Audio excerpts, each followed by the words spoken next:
গল্প আত্মহত্যার নেপথ্যে। গল্পকার সাদিয়া আক্তার। কথা তাহমিদ তামিম। পর্ব 10। অন্তিম পর্ব, প্রথম খণ্ড।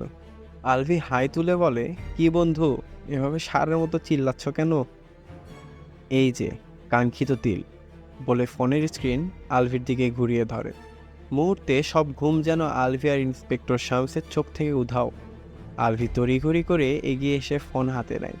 প্রসারিত ভ্রু কুঁচকে বেশ কিছুক্ষণ তাকিয়ে থাকি স্ক্রিনের দিকে। ওর চেহারায় ধীরে ধীরে চিন্তার ছাপ স্পষ্ট হয়ে ওঠে। রবিনকে ফোন ফেরত দিয়ে মাথা নিচু করে গম্ভীর মুখে সারা ঘরময় পায়চারি করতে থাকে।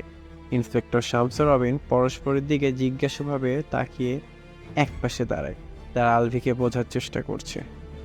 আচমকা আলভি ওদের দিকে ফিরে বলে, হাতে মোটেও সময় নাই, আমাদের হুলিয়া ফিরে যেতে হবে এখনই, তৈরি হয়ে যাও। এখন রাত 2টো বাজে। তো বলছো ইন্সপেক্টর শামস বাবু, আপনিও চলুন, জানেন তো কি করতে হবে। জি জি, যাচ্ছি, বলে ইন্সপেক্টর শামস তার রুমে ফিরে যায় তৈরি হতে।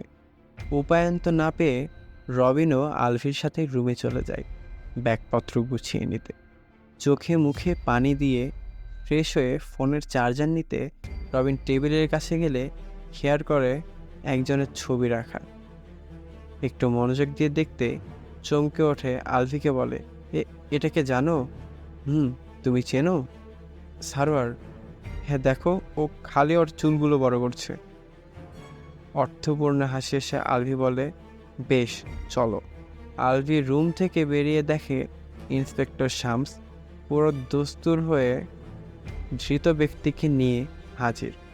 লোকটি বারবার নিজেকে ছাড়ানোর চেষ্টা করছিল, কিন্তু শামসের সাথে পেরে ওঠা খুব একটা সহজ ছিল না তার জন্য। আলভি ধীর পায়ে এগিয়ে ধীরত লোকটির চোখের পট্টি খুলে দেয়। কিছুক্ষণ চোখ পিটপিট করে তাকিয়ে আলভি দেখে চমকে ওঠা বলে, আপনি? রহস্যপূর্ণ হাসিতে গম্ভীর হয়ে আলভি বলে, নিশ্চয় সব বুঝে গেছো। এখন শান্ত থাকো, এতেই তোমার মঙ্গল। পুনরায় লোকটির চোখ বেঁধে দেওয়া হয়, তবে এবার সে আর বাধা প্রদান করে না। ইন্সপেক্টর শামস হুলিয়া শহর যাওয়ার জন্য একটি গাড়ি ডেকে দেন। ভাড়া মিটিয়ে তারা চড়ে বসে সঙ্গে ধৃত লোকটি। ড্রাইভারের পাশের সিটে রবিন আর পিছনে ধৃত লোকটিকে নিয়ে শক্ত হাতে হ্যান্ডকাফ ধরে আলভি বসে। হুলিয়া পৌঁছাতে ভোর হয়ে যাবে, তাই আলভি রবিনকে ঘুমিয়ে যেতে বলে। সে সজাগ থাকবে বিধায়। গাড়ি ছুটে চলেছে আপন গতিতে। রবিন ঘুমানোর চেষ্টা করলেও কোনোভাবেই ঘুম আসছে না। নানা প্রশ্ন মাথায় ঘুরপাক খাচ্ছে, কিন্তু কোনোটারই ঠিকমতো উত্তর মিলছে না। নড়চড় করতে করতে শেষমেশ প্রশ্ন করেই বসে আলভিকে, আমরা এভাবে কেন ফিরে যাচ্ছি? সত্যর আত্মপ্রকাশ ঘটবে। রবিনের কৌতূহল যেন অধিমাত্রায় বৃদ্ধি পায়। মনে মনে ভাবে, তার মানে আলভি উনিকে চিনতে পেরেছে, কিন্তু কিভাবে? আবার কিছু জিজ্ঞাসা করতে যাবে, কিন্তু আলভির দিকে ফিরে লক্ষ্য করে সে গভীরভাবে বসে আছে। অগত্য সঠিক সময়ের অপেক্ষা নিজেকে শান্ত রাখে। নানা কথা ভাবতে ভাবতে রবিনের চোখ লেগে যায়। হঠাৎ শরীরে হালকা ঝাঁকুনি অনুভব করে চমকে ওঠে রবিন।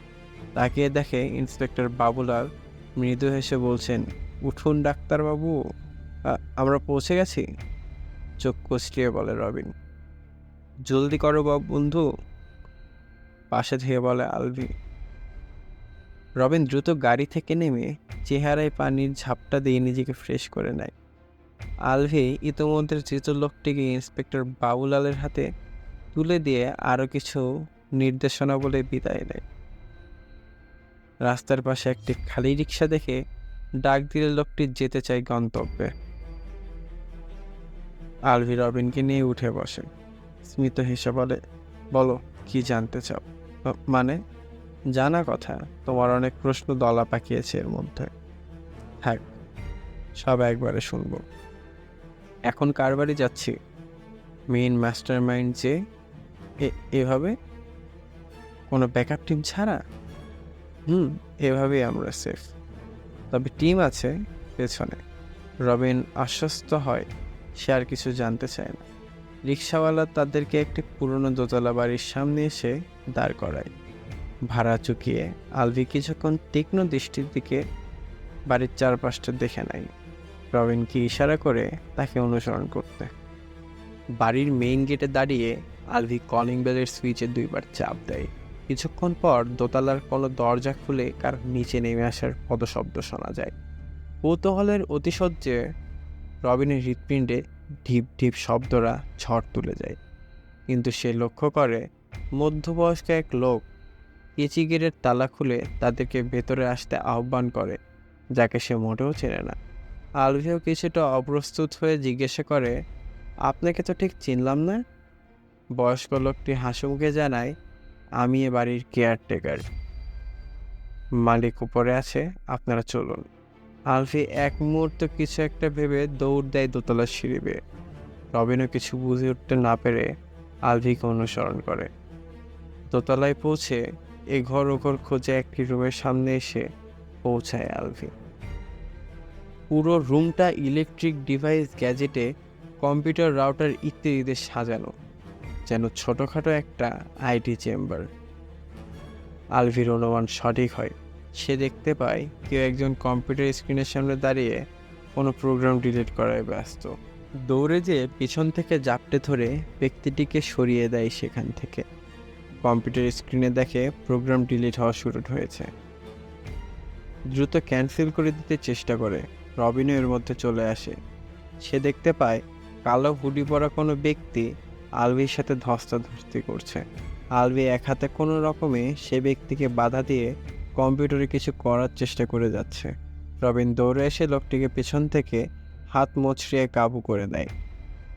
অবশেষে আলভি প্রোগ্রাম ডিলিট হওয়া ক্যান্সেল করতে সক্ষম হয়। লম্বা একটা শ্বাস নিয়ে ঘুরে দাঁড়ায়, বলে, কৃষ্ণকমল বোস। এই নাম শুনে ব্যক্তিটি একটু চমকে ওঠে, আলভির দিকে তাকায়। রবিন তার এক হাত ছেড়ে দিলে লোকটি বিধ্বস্ত শরীরে ধপ করে নিচে বসে পড়ে। মুখ ঢেকে আপন মনে কিছুক্ষণ কান্না করে লোকটি। এরপর সে যখনই মুখ তোলে তাদের দিকে চাই, রবিন বিস্মিত স্বরে বলে, শান্তানু, তুমি? হ্যাঁ হ্যাঁ, আমি আমি কিন্তু তুমি এসব কেন করলে? শান্তানু কোনো জবাব না দিয়ে মাথা নিচু করে বসে আছে। অল্প কিছু সময় বাদে বাইরে পুলিশের গাড়ির শব্দ শোনা যায়। ইন্সপেক্টর বাবুলাল কয়েকজন কনস্টেবলকে নিয়ে ঘরে প্রবেশ করেন। তিনিও যেন মুহূর্তকালের জন্য থমকে যান শান্তানুকে দেখে। আলভির দিকে তিনি জিজ্ঞাসা দৃষ্টিতে তাকালে সে ইশারা করে এসব ঘটনার প্রধান পরিকল্পনাকারী সে। ইন্সপেক্টর বাবুলাল আদেশ দিলে তারা শান্তানুর হাতে হাত কড়া পরিয়ে দেয়। শান্তানু এদের তেমন কোনো বাধাই দেয় না, নিশ্চুপে বেরিয়ে যায় পুলিশের সদস্যদের সাথে। আলভি, রবিন ওরাও পুলিশ ভ্যানে এসে থানায় উপস্থিত হয়। থানার সামনে ইতোমধ্যে প্রচণ্ড ভিড়। পুলিশ ভ্যান থেকে নেমে রবিন ভ্রু কুঁচকে লক্ষ্য করে কেউ সাংবাদিক, কেউ আবার পার্টির লোক। সাধারণ জনগণ সবার উৎসুক নজর আজকে এমন সাইকোকে ধরা হয়েছে তাই। এক একজন এক এক রকম প্রশ্ন, নিজের মতের পক্ষেই সাফাই। পুলিশ ব্যারিকেডে আড়াল করে শান্তানুকে থানার ভেতরে নিয়ে আসা হয়। থানার ভেতরে আসতে রবিনের কাছে পার্টির লোকদের থানার সামনে আসার বিষয়টি স্পষ্ট হয়, কারণ ইন্সপেক্টর শামস ইতিমধ্যে এমপি জামশেদ, মিস্টার ফারহাদ, বিপন রায়, প্রিন্সিপাল শাহাবুদ্দিনকে অ্যারেস্ট করে নিয়ে এসেছেন। শান্তনু এতক্ষণ স্বাভাবিকভাবেই ছিল, কিন্তু যখনই সে তার সামনে তাদের চারজনকে দেখতে পায় অস্বাভাবিক রকমের উত্তেজিত হয়ে ছুটে যায় ওদের দিকে। আবার কেউ বুঝে ওঠার আগে শান্তনু এমপি জামশেদের নাক বরাবর প্রচণ্ড একটা ঘুষি দিয়ে বসে। আঘাত পেয়ে তিনি একটু দূরে সরে যান। শান্তনুর সব রাগ তখন মিস্টার ফারহাদের উপর। সে তাকেও আঘাত করে পরপর 2বার। ক্ষিপ্র শান্তনু বিপন রায়ের দিকে ছুটলে কয়েকজন কনস্টেবল তাকে বাধা দিতে এগিয়ে যায়, কিন্তু হঠাৎ আলভি তাদেরকে থামিয়ে দেয়, বলে, ওর ক্ষোভ মিটাতে দাও।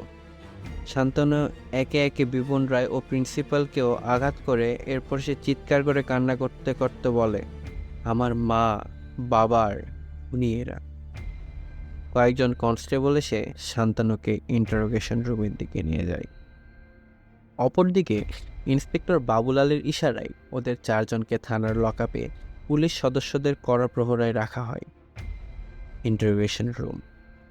অন্ধকার এক কামরায় মাঝ বরাবর লম্বা স্ট্যান্ডে ঝুলানো বৈদ্যুতিক বাল্ব। টেবিলের এক প্রান্তে মাথা নিচু করে বসে আছে শান্তানু। অপর প্রান্তে বসা ইন্সপেক্টর বাবুলাল, ডিটেকটিভ আলভে ও ইন্সপেক্টর শাম। ইন্টারোগেশন রুমের কাচের অপর পাশে উৎসুক নজরে অপেক্ষা করছে রবেন ও থানার কনস্টেবলরা। ইন্সপেক্টর বাবুলাল নিবেশক যন্ত্র চালু করে টেবিলের মাঝখানে রাখেন। শান্তানুর জিজ্ঞাসাবাদ শুরু হয়।